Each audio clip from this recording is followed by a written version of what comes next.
Muy bien, el día de hoy vimos Hechos 5, 17 en adelante en la primera iglesia, ¿no? Cuando está siendo atacada porque están haciendo la voluntad de Dios. Después de que Pedro y Juan fueron llamados al concilio para ser amenazados, ellos dijeron que iban a seguir predicando. El sumo sacerdote le dijo: ustedes se callan, no me hablan más de Jesús. Pero ellos siguen predicando y son llevados ahora todos los apóstoles. Habían como 20.000 personas que se habían convertido, seguían predicando todos los días en el templo. Y entonces, al ser llevados, son llevados presos a la cárcel, ¿ok? Y para ser acusados. Sin embargo, Dios los rescata. Y al rescatarlos, Dios, el concilio los llama con el sumo sacerdote para atacarlos en una planificación de destrucción. Destruimos a Jesús, destruyamos ahora a estos apóstoles, ¿no? Y nos libramos de este problema. Sin embargo, la respuesta de Pedro es abrumadora. Una respuesta guiada por el Espíritu Santo y una predicación completa. Es increíble que es la misma predicación, con otros versículos, con otra forma, que hizo al pueblo, y el pueblo se convirtió.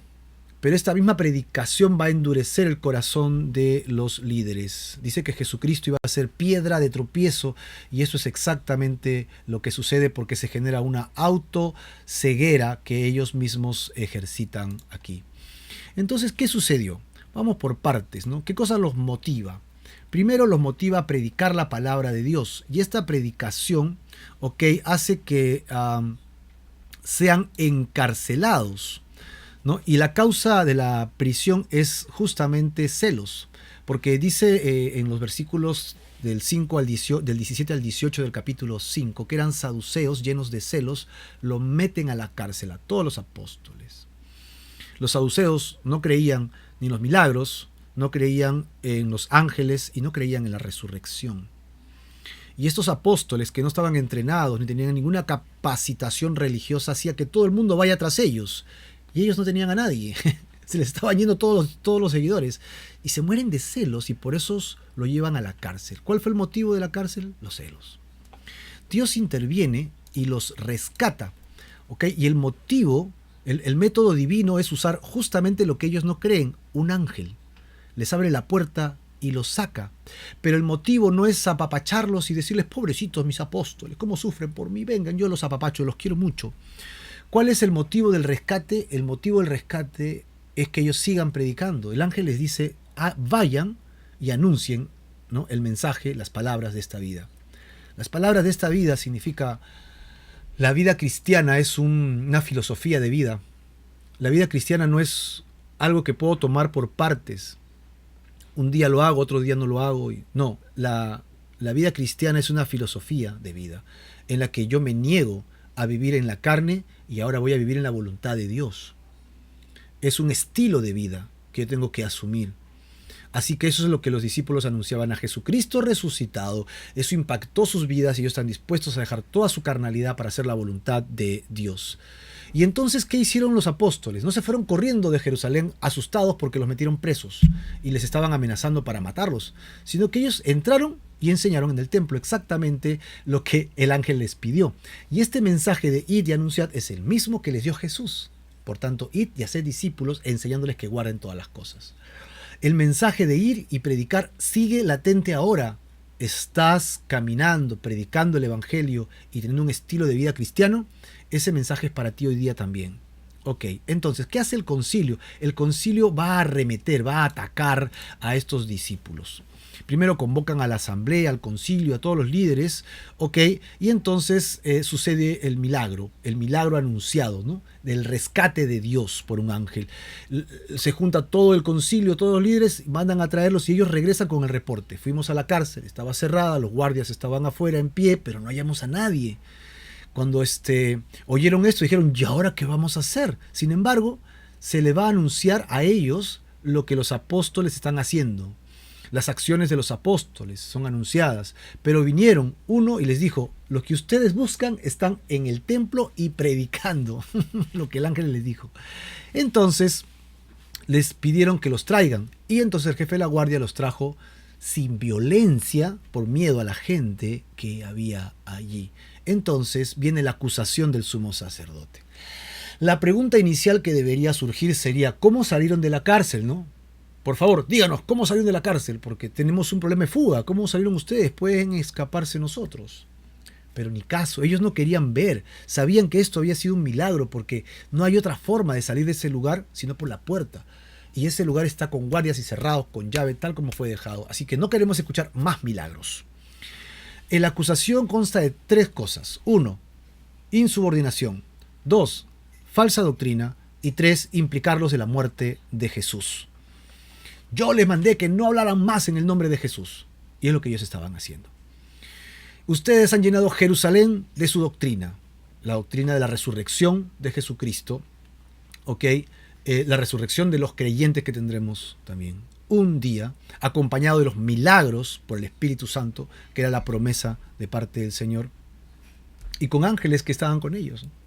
Así que esto es lo que no querían creer ellos y era lo que ellos estaban haciendo.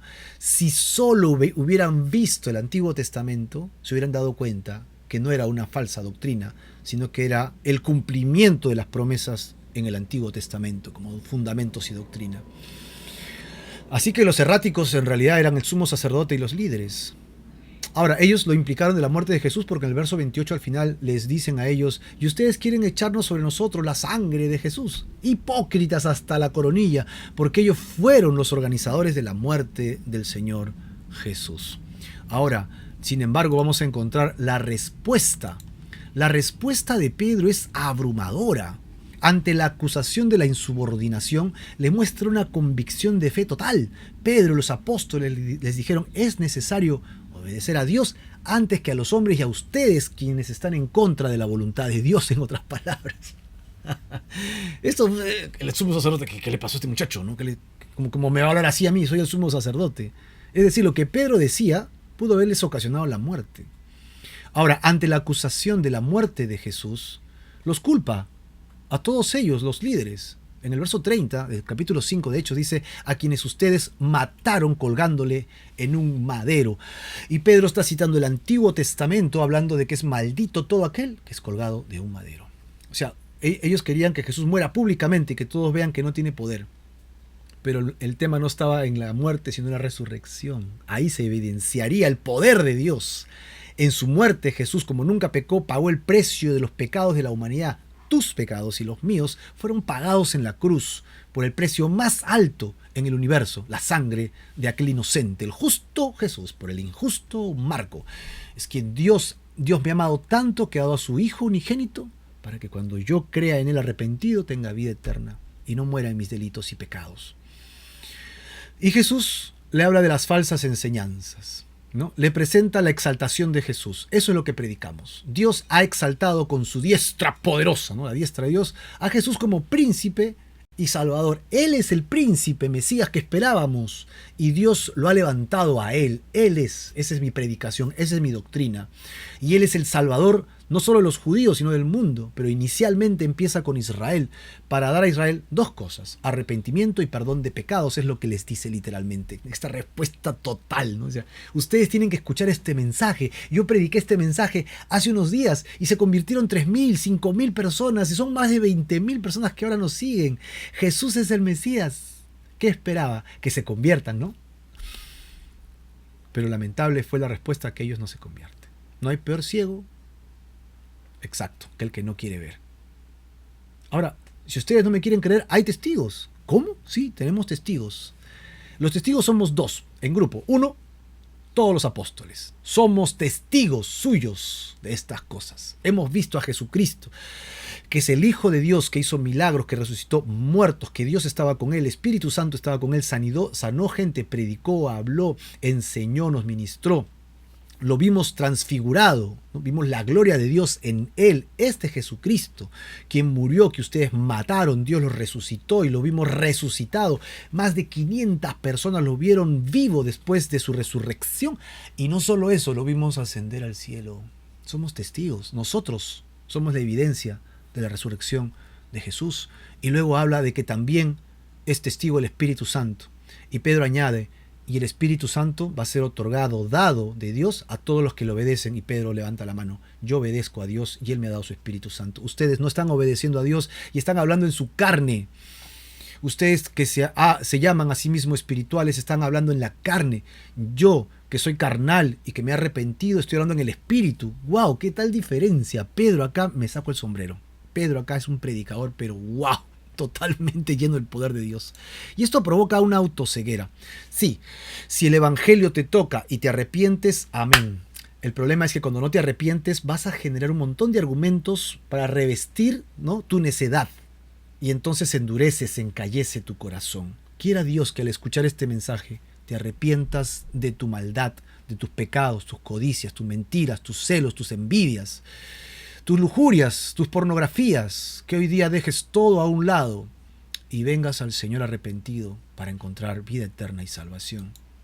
Sin embargo, lo que vemos en ellos es la autoceguera. Ellos se enfurecieron, se partieron por la mitad, es la idea de la palabra. ¡Ah! Porque dice la Biblia que Jesús era piedra de tropiezo para ellos. Entonces querían matarlos. Sin embargo, interviene un hombre llamado Gamaliel, que era muy reconocido entre ellos, y les pone un ejemplo de dos caudillos, uno llamado Teudas y otro llamado Judas el Galileo, los cuales levantaron mucha gente, como si fueran Mesías, pero cuando murieron todos fueron dispersados. Entonces la reflexión de Gamaliel es: apártense de estos hombres y déjenlos, ¿no? Si esto es de los hombres, entonces como Jesús ya murió, lo que ellos hacen no tiene sentido. En un momento todo el mundo se va a disipar. Mas si es de Dios, no lo vas a poder destruir. No vaya a ser que se encuentren peleando contra Dios. Estamos en total desacuerdo con este gran sabio. Y no es que nos pongamos a la altura de un hombre tan elocuente, sabio y profundo en las escrituras como Gamaliel, sino que el consejo va contra toda verdad. Gamaliel, un hombre culto, bíblico, del Antiguo Testamento obviamente, tenía toda la posibilidad de poder cruzar información de las evidencias con lo que dice la escritura y decir una conclusión. ¿Sabes cuál es la conclusión que hubiera llegado Gamaliel? Tienen razón Pedro y los discípulos.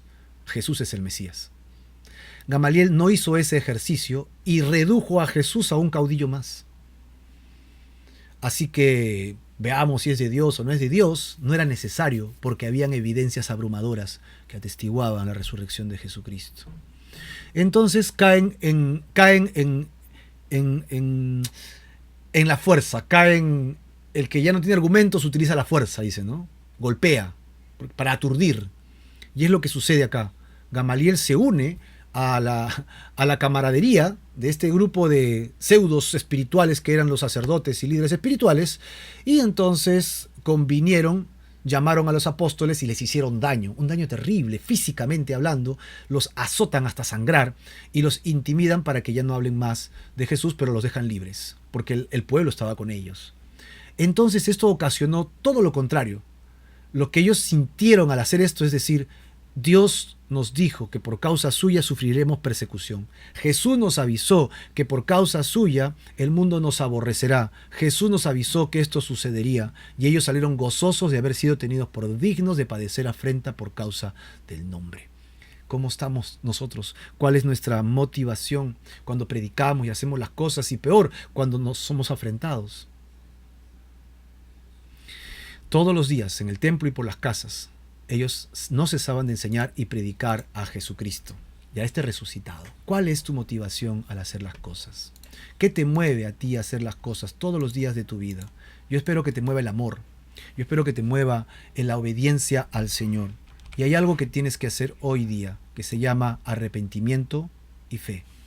Pon tu fe en la obra de Jesús, que te rescata de tus pecados, y no endurezcamos nuestros corazones como los religiosos de la época de los apóstoles, y más bien recibamos esta confrontación de pecadores que somos y arrepintámonos hoy día totalmente con nuestra fe en Jesucristo y recibamos el perdón de nuestros pecados. Señor, nos arrepentimos de todo corazón y te entregamos nuestras vidas y te pedimos tu salvación, Señor, en nuestros corazones y en nuestra eternidad. Somos tuyos para siempre y recíbenos en el nombre de Jesús. Amén y amén.